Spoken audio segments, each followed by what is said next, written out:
particular family that I know well. You know, it's a normal part of our hospitality. When somebody comes home, first thing is you bring water. So this lady in the house brought water for me, and she's like Kali suddenly, not just Kathak, she's like Kali. I looked at her, she's a nice lady, today she's in the Kali form. So I looked at her and she offered water to me and I said, Amma, I don't need this water, I don't need to drink this water. You're like Kali right now, I don't need Kali's prasadam right now, I'm fine. She said, why, will I poison it? I said, no, you don't have to poison it, it's already done. Then I told her, you take a sip from this glass. She took a sip from the glass. Then I said, give me the glass to me. I held it in my hands for 2 minutes and I just gave it to her. You drink it now.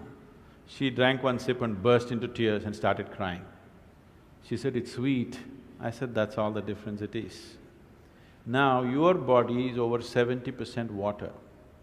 If the water in this system behaves in a sweet manner, will you be at least 70% sweet? If the air and earth behaves sweetly within you, will you be at least 90% sweet? Space is never bothering anybody, isn't it? So, the essential science of yoga is about bhuta shuddhi, taking charge of the elements within the system. Once you have control over the elements in the system, you can also influence the elements around you. Essentially, your whole work with life, your whole work in the world is just with the elements always, in a very basic form, isn't it? So if you have certain mastery over this, you will… what you want, you don't even have to think about it. Your intention, you don't have to generate a thought. Just before you intend, that is how life will work out for you. So success is not an uphill task. If you raise this to a higher place, if you raise this to the highest place it can reach, then everything is downhill. Downhill you can run easily or uphill you can run easily. Definitely downhill, isn't it?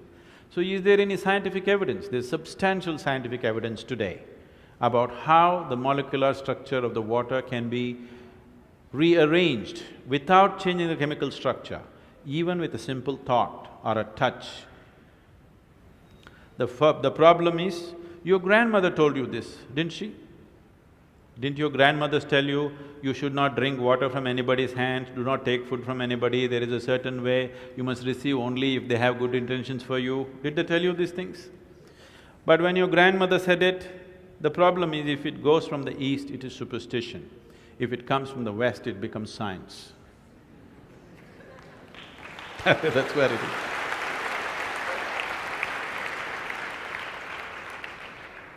That has to change. Your generation of people, that's your responsibility to change that. That even if it goes from the east, if it is science, it's science.